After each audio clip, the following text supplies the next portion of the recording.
Everyone, today I'll discuss about banking of road. It means bending of road. So this one topic is related to the circular motion because when car turns on the turning, then you can see there some bending on the road with some angle because of reduction of the friction. Okay मतलब क्या है यहाँ पे कि एक कोई car है और यदि कोई टर्न में टर्निंग ले रहा है तो वहाँ पे देखना कि रोड में तुमको कुछ बेंडिंग मिलेगा। रोड थोड़ा सा झुका हुआ होता है और यदि वो बेंड करता है तो वहाँ पे वो स्पीड में उस टर्निंग को टर्न कर सकता है, स्पीड में वो जा सकता है उस टर्निंग में। और वही चीज़ यदि वो बेंडिंग नहीं रही रोड में तो वो स्पीड में नहीं जा सकता, उसके लिए गाड़ी को बहुत स्लो करना पड़ेगा। इट मीन्स वहाँ पे यदि प्लेन रहेगा और बेंड नहीं रहेगा तो वहाँ पे फ्रिक्शन ज़्यादा एक्ट होगा। और वही चीज़ यदि बेंड रहता है तो बेंड रहने से फ्रिक्शन कम काम करेगा, मतलब फ्रिक्शन कम लगेगा वहाँ पे। तो ऐसा क्यों होता है, वही इसी के बारे में इसमें हम लोग पूरा एक्सप्लेन करेंगे। तो सबसे पहले देख सकते हो यहाँ पे हम सबसे पहले लिए हैं motion of A car on A level road, मतलब जहाँ पे बेंडिंग नहीं है उसको समझते हैं पहले, उसके बाद हम लोग समझेंगे बेंडिंग ऑफ द रोड। ठीक है, तो देख सकते हो कि हम यहाँ पे कुछ इस तरीके से डायग्राम बनाए। This is the surface of the road and this is the car. Suppose this is the car और इसका मूवमेंट कुछ इस, अभी तो बेंड नहीं मतलब कुछ इस तरीके से वो बेंड करेगा टर्निंग में, तब को समझना है हमको यहाँ पे। तो यदि इस तरीके से कहीं पे टर्निंग में टर्न लेना चाहेगा ये, तो इसका फ्रिक्शन किधर काम करेगा, इधर फ्रिक्शन काम करेगा। इस तरफ क्या होगा, इसका नॉर्मल रिएक्शन, और इधर क्या काम करेगा, इसका वेट mg। तो there are total 3 forces acting on this car. First one is the normal reaction, second one is the weight and third one is the frictional force. ठीक है, और इसके अपोजिट यदि ये टर्न लेगा इस तरीके से तो इसके अपोजिट सेंट्रीपिटल फोर्स काम करेगा, because centripetal and centrifugal both are equal. Centripetal is acting away from the centre और centrifugal is acting on the towards the centre. So both formula is same, so we can write here F C is equal to mv²/r। Centrifugal भी लिखेंगे तभी उसका formula हमारा mv²/r ही मिलने वाला है। तो सबसे पहले वर्टिकल देखो, वर्टिकल में तो कोई एक्सेलरेशन नहीं है, तो यहाँ पे यदि कोई एक्सेलरेशन नहीं है तो यहाँ पे इसका नेट फोर्स यदि हम निकालेंगे तो यहाँ पे आ जाएगा हमारा n माइनस M G is equals to 0 net force. तो हमारे यहाँ पे क्या आ जाएगा, n is equals to M G, this one. Okay, और नेक्स्ट वन हम यदि बात करें हॉरिजॉन्टल का, तो हॉरिजॉन्टल में भी तो कोई एक्सेलरेशन नहीं है, क्योंकि टर्न लेगा तो इधर थोड़ी गाड़ी आ जाएगी, गाड़ी तो आगे उधर इस तरीके से जाएगी आगे, तो इधर भी कोई मूवमेंट नहीं है। इसका मतलब ये जो फ्रिक्शनल फोर्स है किसके इक्विवेलेंट है, सेंट्रीपिटल फोर्स के। तो यहाँ पे लिखेंगे ये तो हो गया 4 वर्टिकल, ये वर्टिकल के लिए। हॉरिजॉन्टल के लिए यदि देखें 4 हॉरिजॉन्टल तो यहाँ पे हो जाएगा frictional force is equals to mv²/r, इस तरीके से। या फिर ऐसे लिखो F is equals to F C, मतलब ये friction is equals to centripetal force, so F is equals to इसकी जगह पे mv²/r। एक इक्वेशन ये वाला मिल गया, एक इक्वेशन ये वाला मिल गया, 2 ठो। ठीक है, बट यदि यहाँ पे मैं बात करूँ कि इसका फॉर्मूला वी नो फ्रिक्शनल का, हम लोग फ्रिक्शन का जानते हैं F इज इक्वल्स टू होता है mu S N, normal reaction, is a formula. तो यहाँ पे सिर्फ क्या करना है, एन का वैल्यू को सब्स्टिट्यूट कर देना है। तो एन का वैल्यू क्या है हमारा, mg है, तो यहाँ क्या हो जाएगा mg, दिस वन। और इसका वैल्यू क्या है यहाँ पे देख सकते हो दूसरा इक्वेशन में, तो ये हो जाएगा mv²/r। तुम यहाँ चाहो तो लिख सकते हो फ्रॉम इक्वेशन 1 एंड 2। तो हमारा क्या है कि mv²/r इसकी जगह पे सब्स्टिट्यूट कर दिए और n की जगह mg सब्स्टिट्यूट कर दिए, तो दोनों साइड से देखो m कैंसिल हो जाएगा हमारा। तो यहाँ से m और इधर भी m कैंसिल हो गया, तो क्या मिलेगा v²/r इज इक्वल्स टू इधर क्या बचा, म्यू एस जी बचा, दिस वन। ठीक है, तो यहाँ से हमारा v² क्या मिल जाएगा, v² मिल जाएगा म्यू एस इंटू आर, ये वाला इधर चल जाएगा आर, तो ये हो जाएगा म्यू एस आर जी, इतना। मतलब v को यदि यहाँ पे सब्जेक्ट करें तो यहाँ पे इस साइड क्या हो जाएगा, रूट आ जाएगा, क्योंकि स्क्वायरिंग हटा रहे हैं तो यहाँ पे हमारा आ जाएगा रूट, तो म्यू एस आर जी। तो this one is the maximum velocity of the car on the turning में इसका जो वेलोसिटी होगा कुछ इतना होगा। ठीक है, यदि आपको आर का वैल्यू दिया है तो आप इसको कैलकुलेट कर सकते हो, मतलब म्यू एस और आर दोनों दे दिया जाए तो तुमको वेलोसिटी यहाँ पे पता चल जाएगा कि कितना रेडियस पे वो बेंड कर रहा है, तो यहाँ से आप उसको पता कर सकते हो।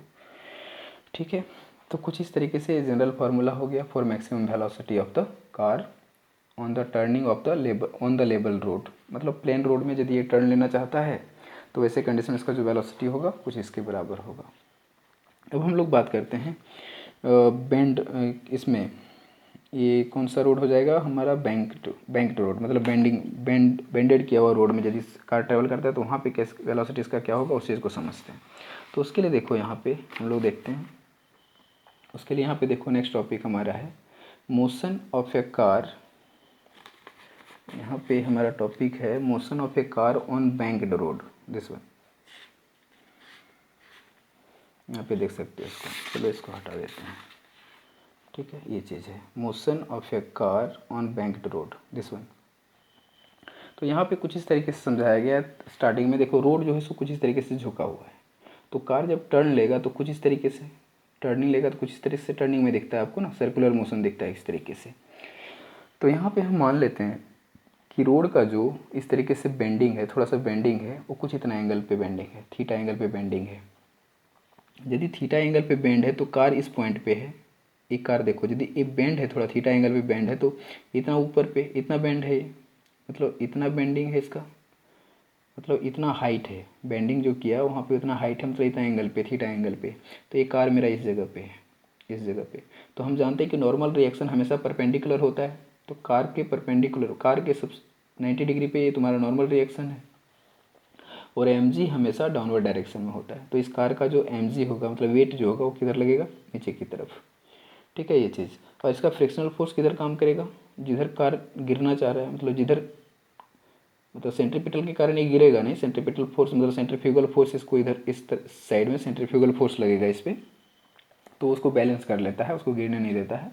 बट फ्रिक्शनल फोर्स यहाँ व्हील के कारण लगेगा, इसका चक्का के कारण लगेगा, तो किधर लगेगा, इस साइड लगेगा फ्रिक्शनल फोर्स, ठीक है। तो इस साइड फ्रिक्शनल फोर्स हमारा एक्ट हो रहा है। तो यहाँ पे देख सकते हो तुम क्या क्या चीज़, इसको तुम जाओ फ्री बॉडी डायग्राम इसका बनाना चाहते हो तो देखो फ्री बॉडी डायग्राम यहाँ पे कुछ बना के इस तरीके से रखे हम, और फ्री बॉडी डायग्राम कुछ इस तरीके से, ये देखो।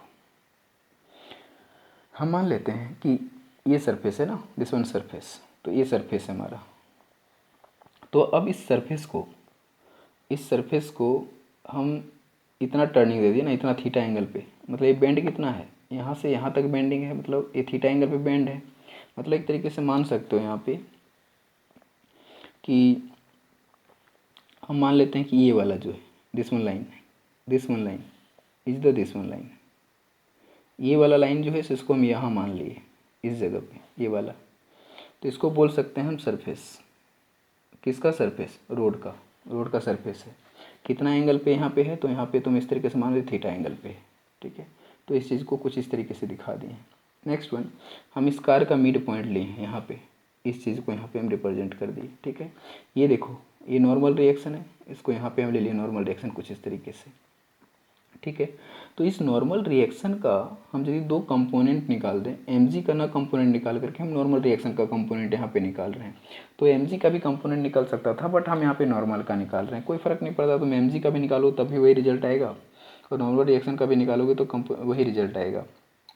तो यहाँ पे देखो एक कंपोनेंट मेरा फर्स्ट होगा इसका, तो ये क्या मिलेगा, एन कॉस थीटा, ये कंपोनेंट का वैल्यू मिलेगा एन कॉस थीटा। और इधर का इसका जो वर्टिकल कंपोनेंट होगा, ये वर्टिकल होगा, ये हॉरिजॉन्टल था तो ये वर्टिकल मिलेगा, तो यहाँ पे क्या मिलेगा हमको, N sine theta. Vertical component N sine theta मिलता है और हॉरिजॉन्टल मिलता है एस एन कॉस थीटा, मतलब कॉस थीटा। तो ये वर्टिकल इस पर है ना एंगल, तो ये हमारा वर्टिकल हो गया, मतलब ये ट्रायंगल बना ना यहाँ पे, तो ये एन कॉस थीटा, ये एन साइन थीटा। पैरेललोग्राम मतलब कंपोनेंट ऑफ वेक्टर्स में तुम लोग पढ़ चुके हैं सब चीज़। अब नेक्स्ट यहाँ पे है फ्रिक्शन का काम। और फ्रिक्शन देखो ये सरफेस है ना, दिस वन सरफेस, ये सरफेस है, तो फ्रिक्शन इसी सरफेस पे लग रहा है इधर इस डायरेक्शन में, तो ये हमारा क्या होगा, फ्रिक्शन। इसको रेड पेन से कुछ इस तरीके से दिखाते हैं, देखो ये होगा फ्रिक्शन ना, दिस वन फ्रिक्शन, ये फ्रिक्शन। तो ये देखो सबसे पहले समझने की बात यहाँ पे ये है कि ये थीटा एंगल बना रहा है, मतलब ये थीटा, तो यहाँ भी थीटा एंगल, यदि ये थीटा है तो ये भी हमको थीटा मिलेगा और ये भी थीटा मिलेगा। ऐसा क्यों, उसको समझना थोड़ा सा ध्यान से, ऐसा क्यों है थीटा। हम इसको इधर लाते हैं पकड़ के, ये देखो इसको हम सरफेस की तरफ ला रहे हैं, ये ना ये सरफेस ये वाला है ना, तो यदि इस सरफेस की तरफ हम इसको लाने की कोशिश करेंगे, इसको पकड़ के यहाँ पे टच कराने की कोशिश करेंगे, तो देखो कौन कौन मूव करेगा। ये नॉर्मल जो है देखो इस ये सरफेस है, सरफेस पे 90 डिग्री है, देखो इस तरीके से। तो ये यदि इधर आएगा तो ये भी इधर जाएगा और ये भी इधर जाएगा इस तरीके से। तो जितना एंगल इसमें कम होगा उतना ही एंगल इसमें कम होगा, उतना ही एंगल इसमें कम होगा। इसका मतलब ये इधर जब गया उस तरफ बेंडिंग किया तो जितना एंगल ये बेंड किया उतना ही एंगल ए भी बेंड करेगा, उतना ही एंगल ए बेंड करेगा। तो पूरा यहाँ पे फंडा ये है, देखो ये पूरा इस पर सरफेस पे नॉर्मल जो है परपेंडिकुलर कुछ इस तरीके से दिख रहा है तुमको। ये जितना तुम यहाँ पे सरफेस को बेंड करो, मतलब रोड को जितना ज़्यादा बेंड करोगे उतना ही ज़्यादा नॉर्मल और बेंड करेगा। तो ये चीज़ कुछ इस तरीके से समझाने की आपको कोशिश की कि थीटा यदि यहाँ पे है तो ये भी थीटा होगा और ये भी थीटा ही होगा। ठीक है, तुम देखो ना, इसको ऊपर ले जाओगे तो ये नीचे आएगा, तो ये इधर जाएगा, मतलब सीधा हो जाएगा हमारा। कुछ इस तरीके से बेंड किया हुआ है, इसको हम सीधा करेंगे तो कुछ इस तरह से सीधा हो जाएगा, मतलब सब जगह पे थीटा एंगल हमको मिल रहा है। तो इस फ्रिक्शन का भी हमको यहाँ पे कंपोनेंट निकालना पड़ेगा। इसका दो कंपोनेंट मिलेगा, फर्स्ट वन कंपोनेंट यहाँ पे मिलेगा और इस जगह पे जो कंपोनेंट फ्रिक्शन का मिलेगा ये मिलेगा, क्योंकि देखो थीटा है, थीटा जो है सो किस पर है, इसी पर है ना, तो उस पर है तो ये मिलेगा cos theta, F cos theta, और ये वाला जो है इसका वर्टिकल कंपोनेंट होगा ये हो जाएगा एफ साइन थीटा, ये चीज़। तो ये डायग्राम मेरा कंप्लीट हो गया। अब कुछ यहाँ पे करने की ज़रूरत नहीं है, बस आपको मैथमेटिकल फार्मूला यहाँ पे देखना क्या क्या आ रहा है। ठीक है, तो यहाँ पे सबसे पहले up is equal to down देखते हैं, मतलब vertical for vertical component, for vertical component. तो वर्टिकल के लिए यदि देखो तो तुमको क्या क्या दिख रहा है वर्टिकल के लिए, इधर दिख रहा है एन कॉस थीटा, उस साइड में वर्टिकल में सिर्फ एन कॉस थीटा है, तो यहाँ पे लिख देंगे N cos theta is equals to horizontal, इधर इसके अपोजिट में क्या है एफ साइन थीटा और एम जी, दोनों सेम डायरेक्शन में, तो पॉजिटिव प्लस आ जाएगा यहाँ पे, तो इसको प्लस कर देते हैं, तो ये हो जाएगा एफ साइन थीटा प्लस कौन सा है एम जी, तो इसको ले लिए, इसको मान लो इक्वेशन नंबर 1। नेक्स्ट वन है हॉरिजॉन्टल, हॉरिजॉन्टल के लिए देखो फॉर हॉरिजॉन्टल, तो हॉरिजॉन्टल के लिए जो देखेंगे यहाँ पे, तो हॉरिजॉन्टल देख लो डायग्राम में, इस साइड क्या है एफ कॉस थीटा और एन साइन थीटा, दोनों एक सेम डायरेक्शन में, इसके अपोजिट कौन सा फोर्स लगेगा, इसके अपोजिट हमारा लगेगा centripetal force, F C centripetal force. तो यहाँ पे हम डायरेक्ट लिख देंगे F cos theta plus N sine theta is equals to opposite direction में क्या लग रहा है M V square by R, centripetal force, जो हम पहले भी आपको समझा दिए इसके पहले वाला में ही। तो ये चीज़ मिल रहा है, इसको मान लेंगे इक्वेशन नंबर 2। दो इक्वेशन हमको यहाँ से मिल गया। अब इसको आगे कैलकुलेट करना है हमको। यहाँ पे फ्रिक्शन देखो, यहाँ पे लिखेंगे but friction is equals to we know mu S N, this one, ये चीज़ जानते हैं। तो इस वैल्यू को हम लोग सब्स्टिट्यूट कर देंगे जा करके किस में, इक्वेशन नंबर 1 में। तो यहाँ पे लिखेंगे इक्वेशन 1 बिकम्स, इस वैल्यू को यदि वहाँ पे सब्स्टिट्यूट करेंगे तो देखो एन के जगह पे, एफ के जगह पे हमको सब्स्टिट्यूट कर देना म्यू एस एन, तो यहाँ पे क्या आएगा N cos theta is equals to F की जगह क्या करना है म्यू एस एन, तो mu S N sine theta plus M G, equation number 1 में सिर्फ एफ का वैल्यू को सब्स्टिट्यूट किए। उसी तरीके से इक्वेशन 2 में भी सब्स्टिट्यूट कर देंगे, तो इक्वेशन 2 में सब्स्टिट्यूट करेंगे तो देखो क्या आएगा, इक्वेशन 2 बिकम्स, इक्वेशन दूसरा आ जाएगा, ये देखो एफ यहाँ पे है ना, तो इसके जगह इसको पुट कर दो, तो ये आएगा mu S N cos theta plus N sine theta is equals to M V square by R. Equation number वो कौन सा 1 और 2 था, ये हो जाएगा 3 ना, ये हो जाएगा इक्वेशन नंबर 4। टोटल 4 इक्वेशन हमारा अभी तक कैलकुलेट यहाँ पे हो गया। अब क्या करना है, किसी एक इक्वेशन से आपको एन का वैल्यू निकाल लेना है, चाहे 3 से निकाल लो चाहे 4 से निकाल लो। तो हम ऐसा करते हैं इसमें कि इक्वेशन 3 से ही निकाल लेते हैं, फ्रॉम इक्वेशन 3 इसी से एन का सब वैल्यू निकाल लेते हैं और एन का वैल्यू को फिर हम सब्स्टिट्यूट कर देंगे इस इक्वेशन में, तो देखना क्या रिजल्ट आएगा। ठीक है, तो यहाँ पे कुछ ऐसा करते हैं हम लोग वैल्यू निकालते हैं इसका। तो इसका वैल्यू क्या आएगा देखो, इसका वैल्यू आ जाएगा एन, कौन सा इक्वेशन हमारा है, फ्रॉम इक्वेशन 3, यहाँ पे लिखते हैं from equation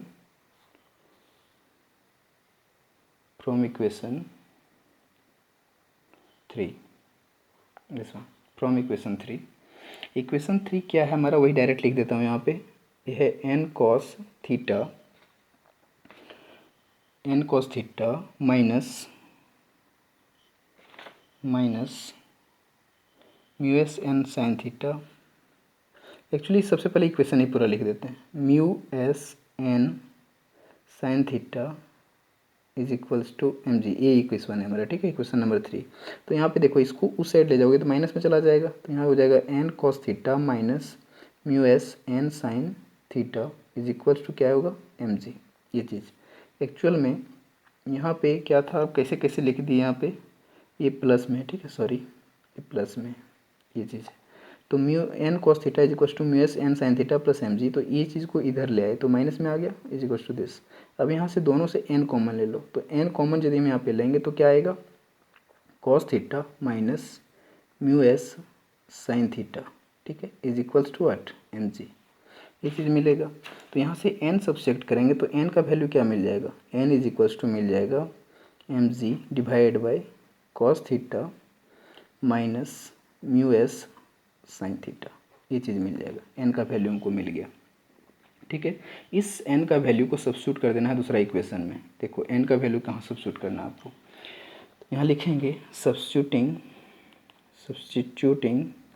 the value of N in equation number 4। तुम देख लो वहाँ पे इक्वेशन नंबर 4 में इसको सब्स्टिट्यूट कर देंगे। यदि इसको यहाँ पे सब्स्टिट्यूट करेंगे तो इक्वेशन नंबर 4 को ही एक बार लिख देते हैं। इक्वेशन नंबर 4 है mu S N cos theta plus N sine theta is equals to M V square by R, ये इक्वेशन है। इसमें तुम क्या करो, एन का वैल्यू को सब्स्टिट्यूट करो। तो एन का वैल्यू को यदि यहाँ सब्स्टिट्यूट करेंगे उससे पहले एक काम कर लो, यहाँ पे एन को कॉमन ले लो दोनों से। तो एन को यदि हम आप कॉमन लेंगे तो यहाँ पे आएगा mu S cos theta plus sine theta is equals to M V square by R. तो एन की जगह पे वैल्यू जो है सो ऊपर वाला सब्स्टिट्यूट कर दो, जो एन कैलकुलेट किया यहाँ पे उसको सब्स्टिट्यूट कर दो। देखो क्या है, एम जी बाई कुछ दिस वन, तो यहाँ लिखेंगे M G divide by cos theta this one, और क्या है ऊपर में हमारा, ऊपर ये हो गया एन का वैल्यू और ऊपर में जो उसको लिख दो mu S cos theta plus sine theta. एक बार फिर से देख लो, एन था, एन की जगह M G divide by this, और ये वाला जो था इसको यहाँ पे लिख दिए is equals to M V square by R, ये चीज़, ठीक है। आगे कैलकुलेट करते हैं इसको हम लोग। आगे क्या करना है इसमें, आगे देखो दोनों साइड से कुछ कट रहा है, दोनों साइड से हमारा एम कट जा रहा है, तो एम को क्या करना है, कट कर देना है। यदि आपका एम कट जा रहा है तो अब यहाँ पे क्या बच रहा है हमारा, एम कटने के बाद आपका यहाँ पे करना क्या है कि यहाँ पे आपको डिनोमिनेटर और नोमिनेटर दोनों में आपको कॉस थीटा डिवाइड कर देंगे, एक फॉर्म आ जाएगा हमारे, दोनों साइड से डिवाइड कर देंगे। तो मतलब आपको क्या करना है, देखो ऊपर में क्या बचा, जी है ना, G mu S cos theta plus sine theta, और नीचे क्या है cos theta minus mu S sine theta, ठीक है। देखो इसमें कुछ हम कर नहीं रहे हैं, सिर्फ ऊपर में नोमिनेटर में कॉस थीटा से डिवाइड कर दे रहे हैं और डिनोमिनेटर में भी कॉस थीटा से डिवाइड कर दे रहे हैं, तो इक्वेशन में कोई फ़र्क नहीं पड़ेगा, एक हमारा फॉर्म यहाँ पे मिलेगा, इसलिए उसको हम कुछ इस तरीके से कर रहे हैं बी स्क्वायर बाई आर। अब देखो क्या चीज़ आएगा, ये आएगा जी है यहाँ पे, फिर mu S cos theta by cos theta क्या आएगा 1, मतलब इसको हम पार्शियल फ्रैक्शन कर रहे हैं तो cos theta by cos theta 1 आ गया, मतलब म्यू एस बचेगा सिर्फ यहाँ पे, प्लस ये sine theta by cos theta क्या आता है टेन थीटा, ये हो गया, डिवाइड बाय क्या आएगा cos theta by cos theta 1 होगा, माइनस ये देखो म्यू एस तो रहेगा ही, और ये क्या है साइन बाई कॉस 10 आ जाएगा, तो म्यू एस 10 थीटा हो जाएगा। तुम इसको पार्शियल फ्रैक्शन करके देख लेना, तुम्हारा कुछ इतना आएगा is equals to V square by R, इतना आ गया हमारा यहाँ पे। अब यहाँ से हमको वी सब्जेक्ट करना है, क्योंकि वी तो निकालना है हमको, तो वी निकालना है, तो देखो क्या रिजल्ट आएगा। यदि यहाँ से वी सब्जेक्ट करेंगे तो हमारा मिलेगा V square is equals to, अब देख सकते हो यहाँ पे V square is equals to A R इधर जाएगा तो क्या हो जाएगा आर जी, और यहाँ पे क्या बचेगा mu S plus 10 theta divide by 1 minus mu S 10 theta, ये चीज़ मिला, ठीक है। तो ये चीज़ मिला। अब यदि यहाँ पे भी सब्जेक्ट करो, सिर्फ भी निकालना है, तो भी क्या मिल जाएगा R G mu S plus 10 theta divide by 1 minus mu S 10 theta, पर पावर क्या हो जाएगा 1/2, ये हमारा वेलोसिटी मिल गया, ठीक है। अब यदि यहाँ पे बोलूँ कि कार जो है सो बहुत स्पीड से, मैक्सिमम स्पीड से यदि मूव करना चाहता है उस टर्निंग में, तो उस टर्निंग में यहाँ पे लिखेंगे फॉर मैक्सिमम स्पीड, तो वहाँ पे फ्रिक्शन बहुत लेस होगा, मतलब नहीं के बराबर होगा। स्टैटिक फ्रिक्शन क्या होगा, वहाँ पे ज़ीरो होगा। यदि स्टैटिक फ्रिक्शन ज़ीरो होता है तो इस इक्वेशन को मैं जहाँ जहाँ म्यू एस है उसको जीरो कर दो, तो यहाँ पे जो ऊपर वाला इक्वेशन है उसको मैं क्या करूँ, आर जी, और जहाँ पे म्यू एस उसको जीरो लिख देंगे, zero plus tan theta divide by one minus, जहाँ पे ये जीरो तो पूरा जीरो टर्म हो जाएगा ये वाला, मतलब जीरो। तो ये क्या रिजल्ट देगा हमको, 1/2 इज इक्वल टू मिल जाएगा, ये मिल जाएगा आर जी, और ये टेन थीटा है तो टेन थीटा रहने दो, पर पावर कितना 1/2। मतलब आपका मैक्सिमम स्पीड जो यहाँ पे मिला, मैक्सिमम स्पीड वी मैक्स वो मिल गया R G tan theta two the power of 1/2, ये चीज़ मिला यहाँ से। ठीक है, तो हम लोग देखें कि जब हॉरिजॉन्टल पाथ, मतलब कि जब टर्निंग नहीं था, तो वहाँ पे क्या इक्वेशन मिला था हमारा, इसके पहले जो स्टार्टिंग में हम जो प्रूव किए थे वहाँ पे मिला था म्यू एस आर जी, ये टर्म मिला था ना रूट में, ये वाला मिला था किसके लिए, लेबल रोड के लिए, लेबल रोड के लिए वेलोसिटी मिला था, स्पीड मिला था, मतलब मैक्सिमम स्पीड। और यहाँ पे देखो आर जी टेन थीटा मिला, मतलब यहाँ पे म्यू एस मिल रहा है, मतलब कुछ ना कुछ वहाँ पे फ्रिक्शन है। ठीक है, मतलब लेबल रोड में फ्रिक्शन आपका बहुत मतलब लगेगा, वहाँ पे लेबल फ्रिक्शन लगेगा वहाँ पे बहुत ज़्यादा, और इसमें मैक्सिमम करते हैं तो इसमें फ्रिक्शन नहीं लगता है, तुम्हारा काइनेटिक फ्रिक्शन होगा, स्टैटिक फ्रिक्शन नहीं के बराबर होगा।